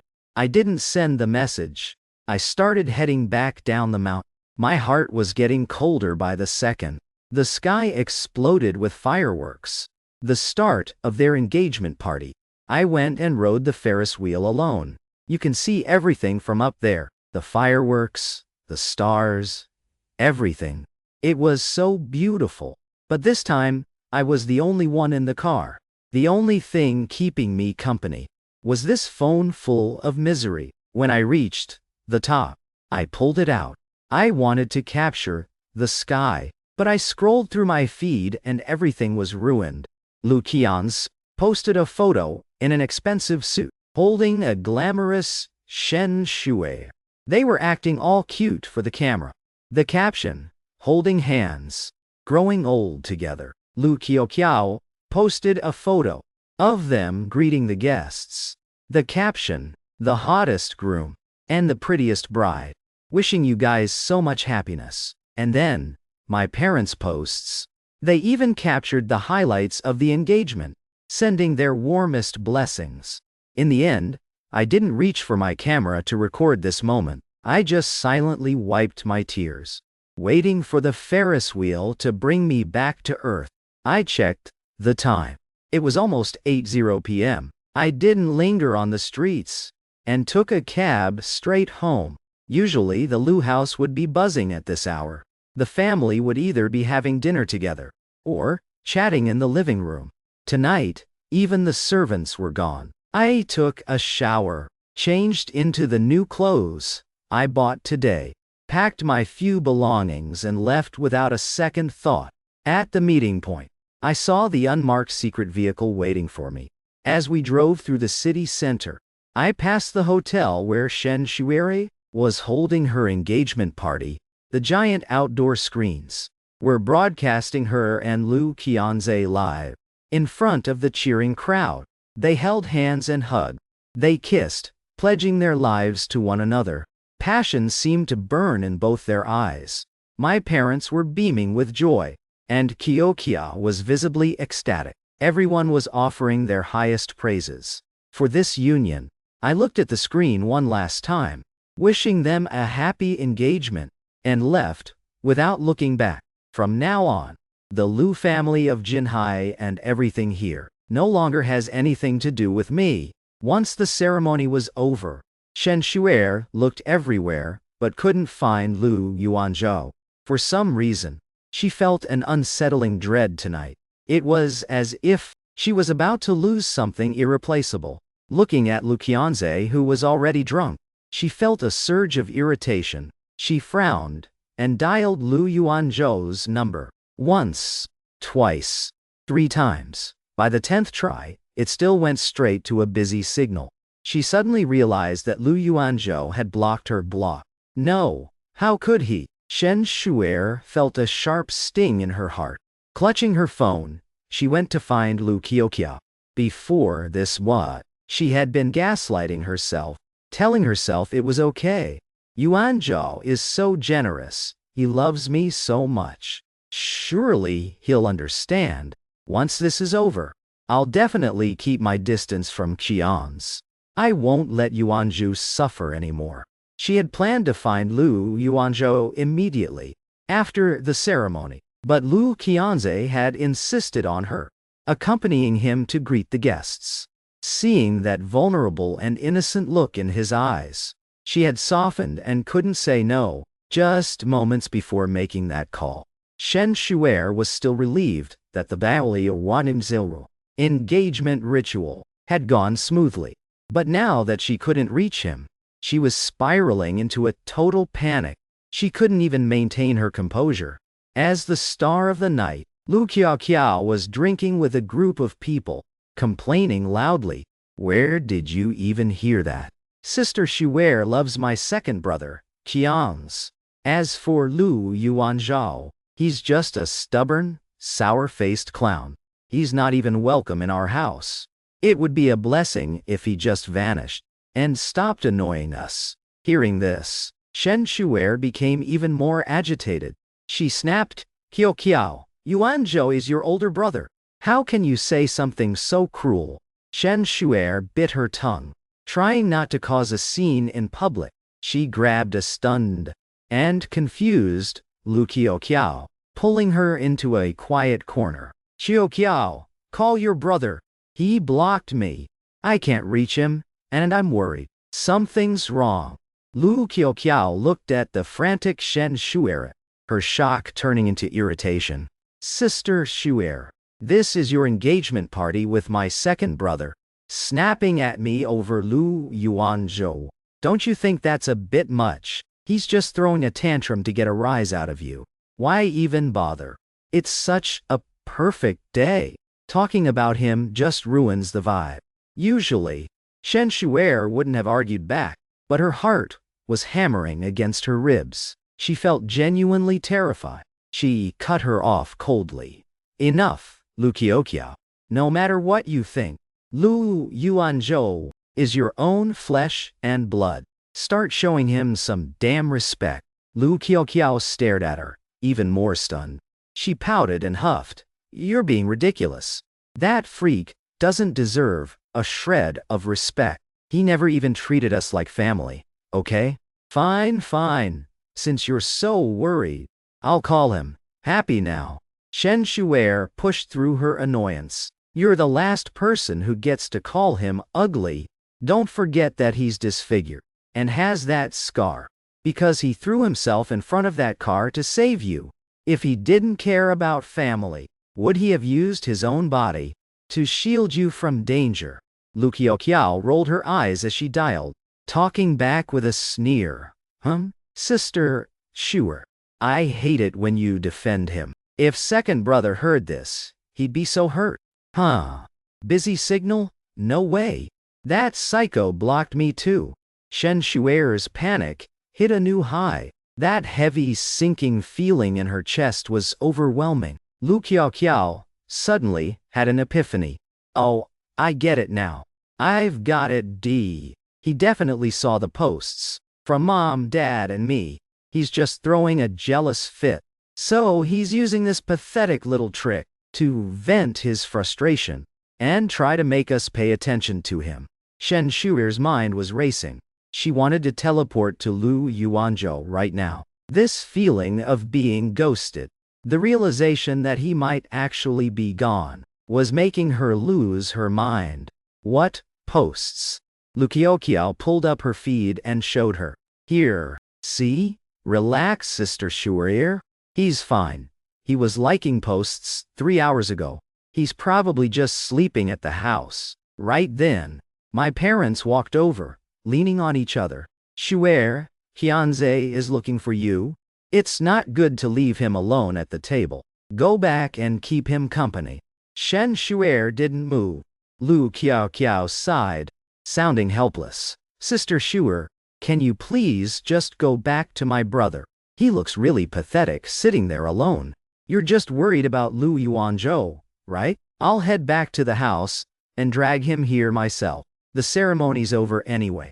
If I'm watching him, nothing will go wrong. Shen Shu'er's deathly pale face softened slightly. Okay, but don't bring him here. It'll only make him feel worse. I had a banquet meal packed up earlier. Take it to him. Tell him, I'll come find him once tonight is over. Since it's his birthday, I'll take him gift shopping tomorrow. Kyokiao nodded, despite her annoyance. Then, she stopped, confused. When is Yuanzhou's birthday? I've never even heard him mention it. My parents' eyes also swung toward Shen Shu'er, waiting for an answer. Shen Shu'er didn't know why, but she hadn't felt much before. In this moment, however, a sudden wave of pity for Yuanzhou hit her. These people were his family. Forget wishing him a happy birthday. They didn't even know when it was. Every single year. He must have been so disappointed. So incredibly lonely. Shen Shu'er's irritation flared again. Even her tone became laced with mockery. You're his parents, and his sister. Do you really not know that his birthday is on the exact same day as Lu Qianze's? Oh right, I remember now. Lu Yuanzhou is your own flesh and blood. There's no way you forgot. You just didn't give a damn. Suddenly, I feel so sorry for him. Once I'm done helping your precious Lu Qianze, I'm going to be with Yuanzhou for real. I'll make up for everything he's suffered. The more Shen spoke, the worse she felt. She dropped those words and turned away, forcing herself to push Yuanzhou to the back of her mind to deal with the party at hand. But no matter how hard she tried to act calm, her heart was pounding with dread. 40 minutes had already passed. Lu Kyokiao should have reached the house by now. But when she texted Kyokiao, asking if she'd found Yuanzhou, there was zero response. Her anxiety was spiraling again. It was pure torture. Right now, she wanted this banquet to end immediately. She told herself that once it was over, she would rush to find Lu Yuanzhou as fast as possible. At the Lu house, Kyokiao had searched every room on the 3rd floor. Her temper was flaring. She was shouting as she searched. But Yuanzhou was like a ghost. Not a sound. Dead silence. Finally, she lost all patience. She gave up the search, throwing the food she brought into the trash. So annoying. Damn it, Lu Yuanzhou. Does he really think he's some big shot? I'm done babysitting him. Is he out fooling around somewhere again? He's still not back this late. But where the hell could he go? Ugly people really do the most. He doesn't even have a single friend in this city. Could he be at one of those bars he hangs around? Thinking of this, Kyokiao glanced at Shen's nagging messages. She sucked it up and drove to the bar, where she had run into Yuanzhou before. But after looking everywhere, he was nowhere to be found. Just as she was about to leave, the bartender called out to her, "Miss Lu, are you looking for Lu Yuanzhou?" Kyokiao nodded, feeling a bit weird. How do you know who I am? She thought to herself. Yuanzhou must have been name-dropping the Lu family again, to scam people and show off.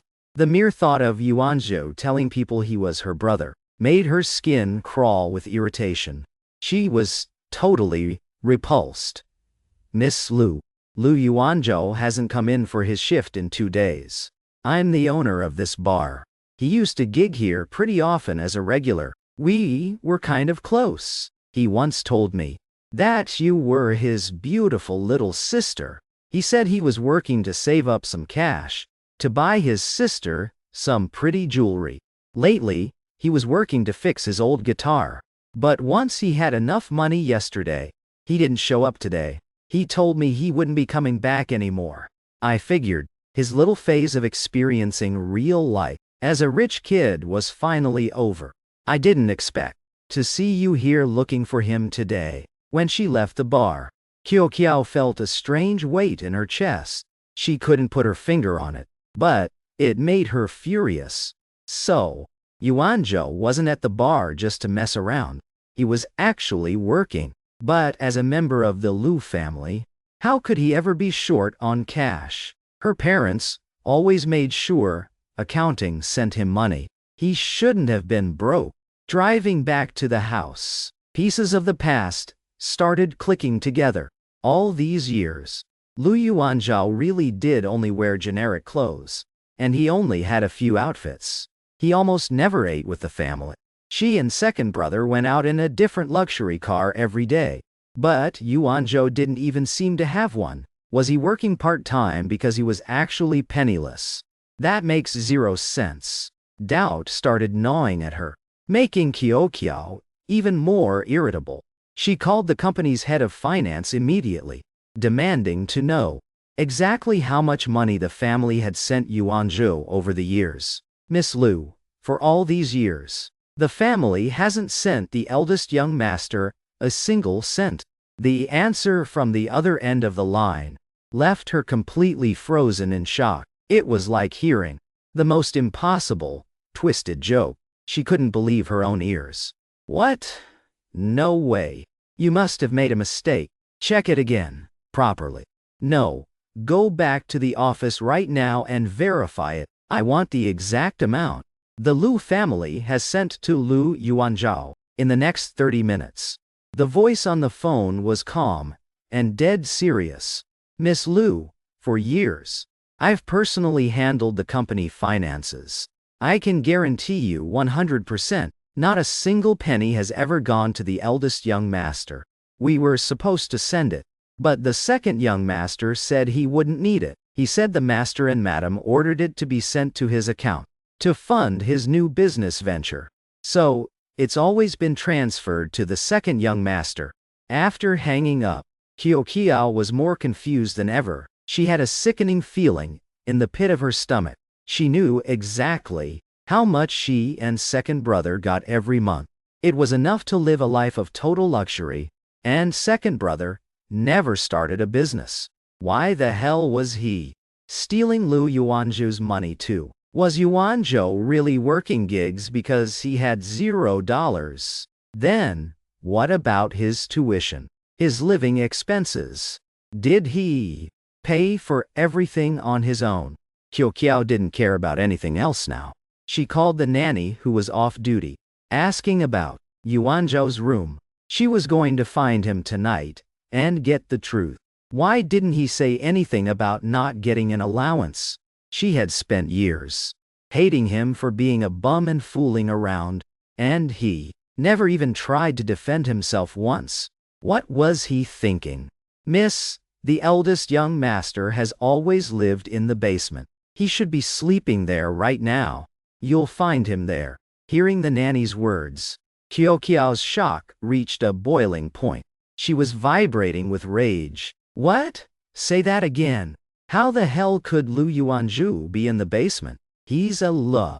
Why would he be there? Since when? The nanny's confused voice crackled over the phone. Miss, what? The eldest young master has always lived in the basement. Since he came home over a decade ago, the master and madam said. His original room belonged to the second young master now. They told him to find somewhere else. But we servants don't have keys to the other rooms. The master and madam never gave him a key, so he just moved into the basement. He's been there ever since.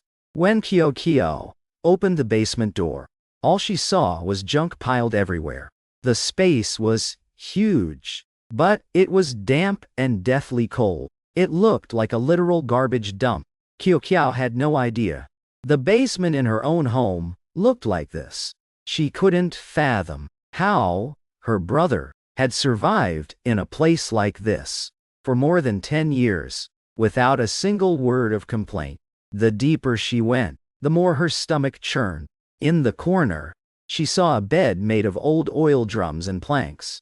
A thin mattress lay on top, with a blanket folded perfectly on it. Besides that, there was nothing. No closet, no bathroom. In this basement, even the most basic things felt like impossible luxuries. Her eyes brimmed with tears.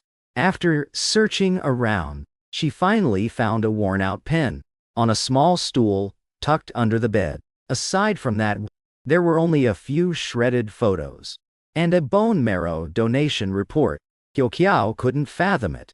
A child of the Lu family, her own flesh and blood, living in a hole like this. She didn't even dare open that diary. Just the donation report alone was enough to shatter her world. Clutching the items, she stumbled out of the basement, frantically calling Lu Yuanzhou over and over. But no matter how many times she tried, all she got was a busy signal. He had blocked them all. How is this possible? Didn't second brother say he was the one who donated the marrow to Sister Shuer? Why is it Lu Yuanzhou's name? Why was Lu Yuanzhou living in the basement? Why hasn't he received a single cent all these years? Why did the money meant for him all go to second brother? Why didn't Lu Yuanzhou say anything? And why didn't second brother mention a word of this? All through the night, Lu Kyokiao was being eaten alive by guilt. It wasn't until 4:00 a.m. that the parents, Qianze and Shui, finally returned. Shen Shui started looking for him the second she walked in. When she didn't see the familiar silhouette, she grabbed Kyokiao in a panic. "Where's your brother? Is he not home yet? Why didn't you go find him?" It was only then that Shen Shui noticed Kyokiao's eyes were bloodshot. She stammered for a long time, unable to string a coherent sentence together. Big brother. What happened to him? Speak! Shen Shui was frantic, shaking her. Just then, the diary in her arms and the donation report fell to the floor. Shen Shui moved to pick them up, but when she saw the names on the paper, she collapsed onto the floor in total shock. She stared blankly at Yuanzhou's name. Kyokiao didn't even notice her. She ran to her parents, demanding their phones. "Mom! Dad! Call Big Brother right now. Did he block you guys too? What is wrong with you tonight? Stop making a scene. If he's not back, he's not back. He's a grown man. Where could he possibly have gone at this hour? Just go wash up and sleep. Don't let him ruin your mood." The mother spoke with pure irritation, but she still pulled out her phone to dial. I don't believe he'd actually block his own mother.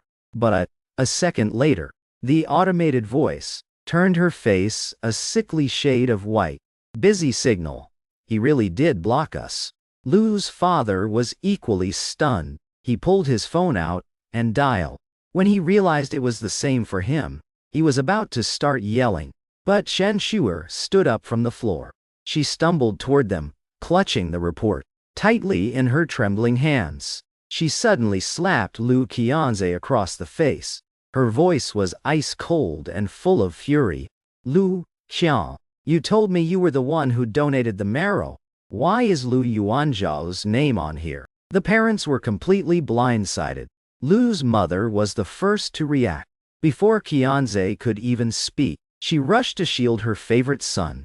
"Shui, what is the meaning of this? Yuanzhou donated it. Qianze was the one who saved you back then.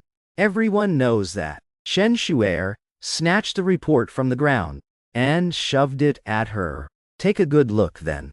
It's all right here in black and white. The hospital seals, the dates, everything. Are you still going to tell me it was him?"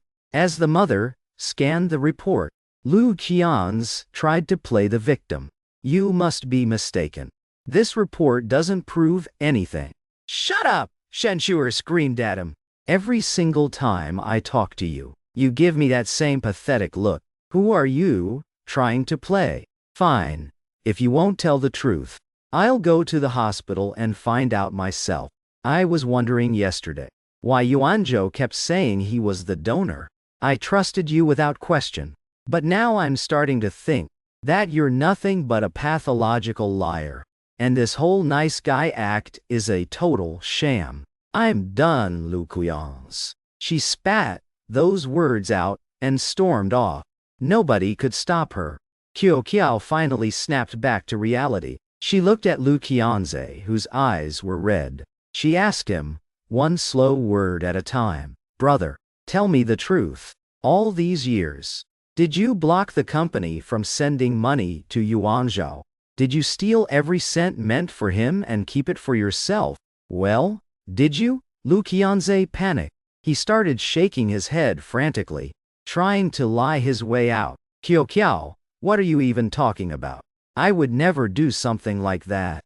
Right then, the company accountant arrived at the Lu house with the detailed record set she'd been printing all night. "Miss, here are the statements you requested." Qianze tried to grab them, but his father snatched them away first. As Kyokiao read through the details, tears of pure rage began to fall. She turned on Qianze and screamed, "Qianze, is anything about you real? Every time you play the innocent victim, telling mom and dad that the family doesn't owe Big Brother anything, that we gave him plenty of money, that he was the one picking on you because he was bitter. Was that the truth? Not only did you Steal every penny mom and dad sent him. You even stole the credit for the marrow donation. You stole his sacrifice. Don't look at me like that. I didn't want to believe it either. But the hospital confirmed everything. It was Big Brother. It was always him. And I found out what you did with his money. You've been keeping a rotation of gold diggers outside. The photos, the records. They're all on my phone right now.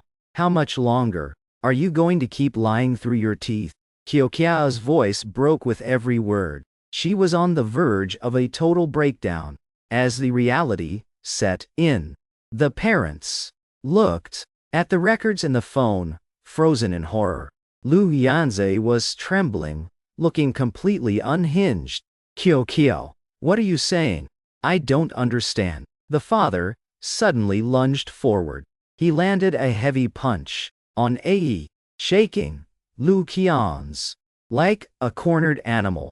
He grabbed his collar and roared, Kianze, you've been out there ruining innocent girls. Is this the thank you your mother and I get it for raising you all these years? The mother was swaying, nearly fainting, staring in disbelief at the files in her hand. But, seeing her precious son being hit, her first instinct was still to protect him. Honey, stop it! Don't do this. There must be some mistake. Let the child go. We'll investigate. She was cut off by Shen, who had stormed back into the room. Investigate? What is there left to check? For years, you've protected this foster son, while you ignored your own son's existence. Even with the facts staring you in the face. Are you still going to be this delusional? Then take a good look at this. I just got these from the asylum. Records of the systematic abuse Yuanzhou endured. The beatings, the torture, and the man pulling all the strings was your precious Kianze. He's the one who ordered them to break him. He's a monster. He ordered them to beat Yuanzhou senseless. He wanted them to actually drive him insane. He made them tell Yuanzhou that it was you, his own mother, who told them to give him hell. Lu's mother trembled, clutching the record cell, unable to believe what she was reading. Tears streamed down her face. No, it's impossible. My Qianze is so kind, so sensible. He was my pride and joy. How could he be so heartless? Lu's father collapsed onto the floor, roaring at the records in disbelief. Why? Yuanzhou, you ungrateful brat. Tell me, why did you do this? I was so proud of you. Your mother and I loved you more than our own son. We gave you every drop of affection we denied him. Even when you committed rape, we forced our biological son to take the fall. We were biased to a sickening degree. Why did you still have to destroy the son we already didn't love? Are you even human? Do you have a shred of humanity left? Kyokiao sobbed, cursing Kianze. You fake, two-faced hypocrite. You make me sick. We were all so wrong. We framed Big Brother. How much pain must he have been in to shred his own diary like that? To leave us with nothing and walk away without looking back. We were the only family he had. Where can he even go now? Watching everyone treat him like a sworn enemy, Kianze burst into manic laughter. Who are you to blame just me? Why did I treat him that way? Don't act like you don't know. It was your selective blindness that made me who I am today.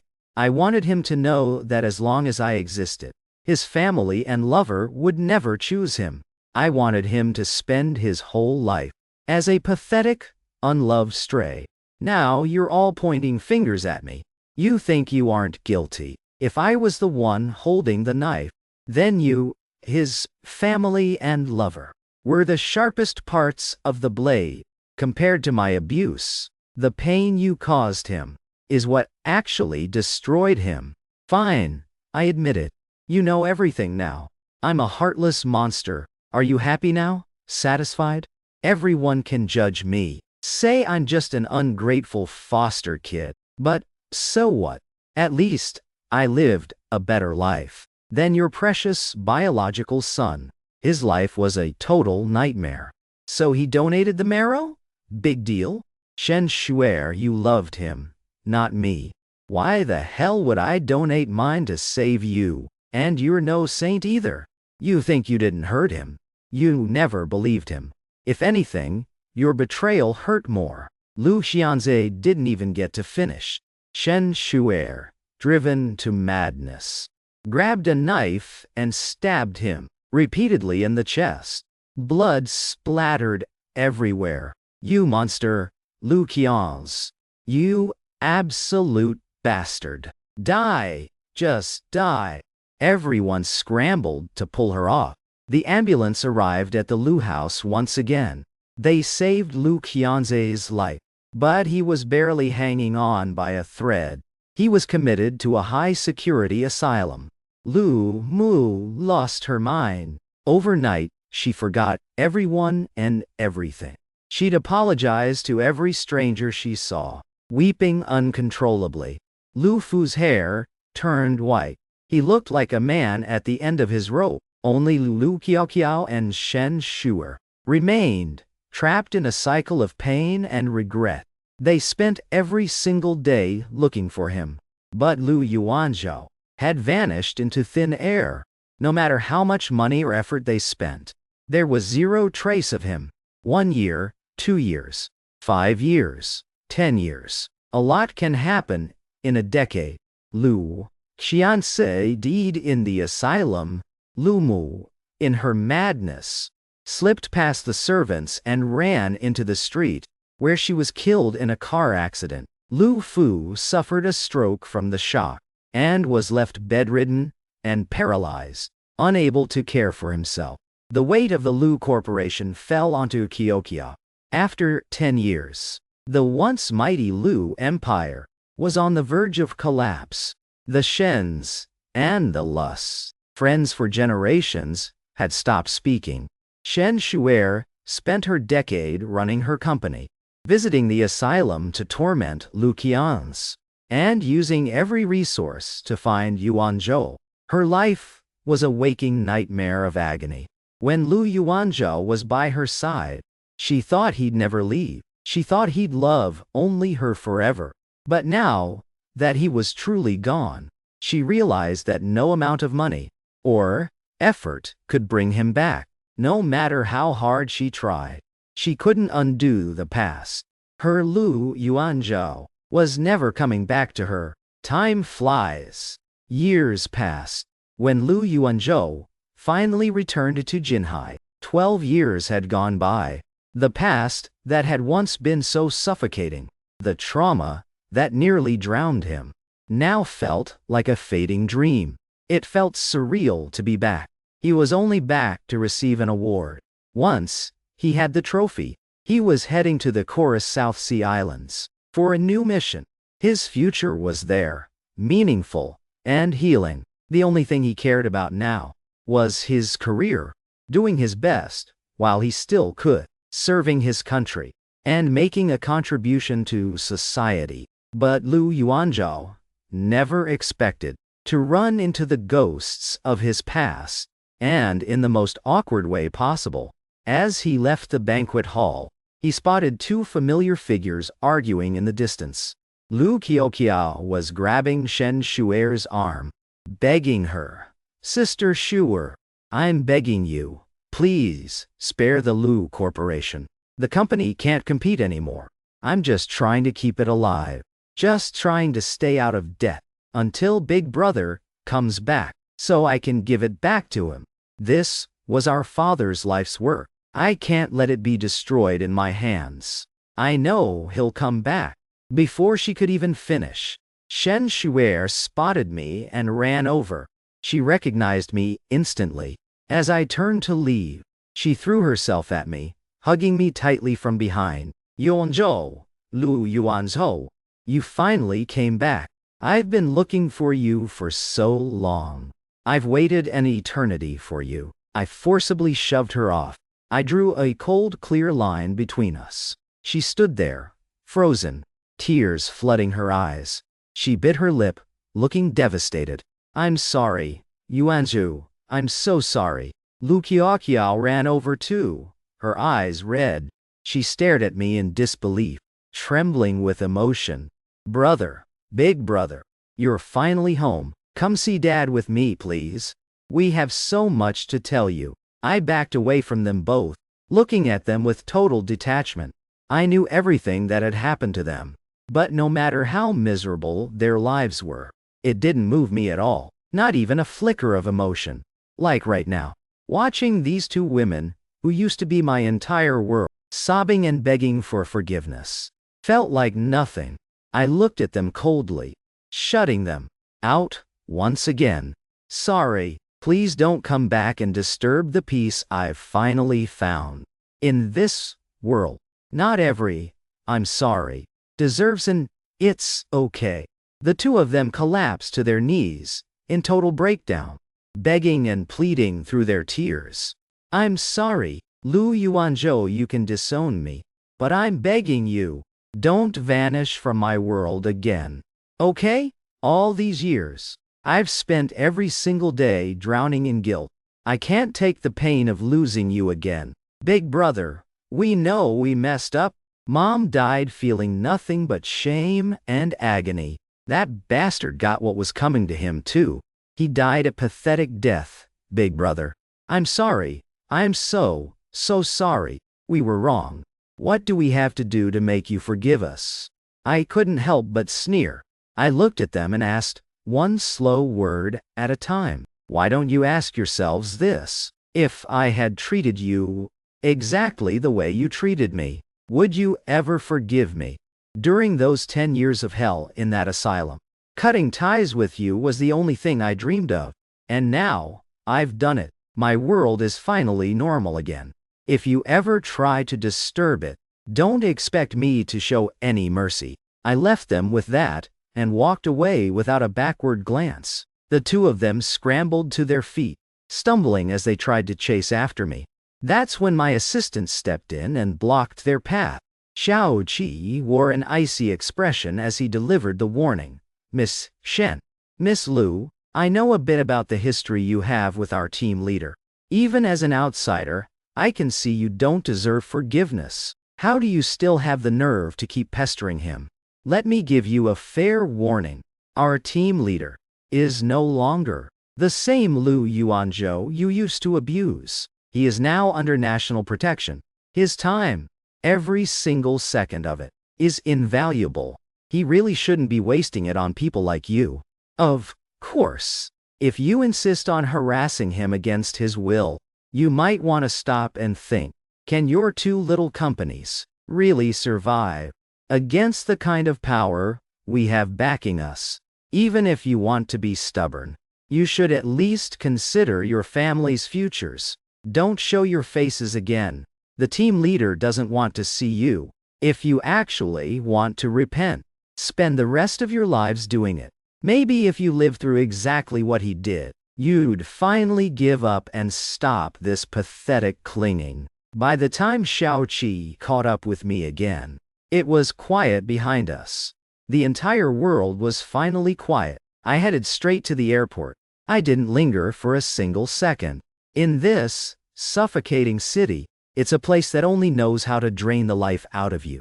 Even though the storm has passed, I don't feel a shred of nostalgia. My life should be a vast wilderness, not a cage built of petty love and the ground beneath my feet.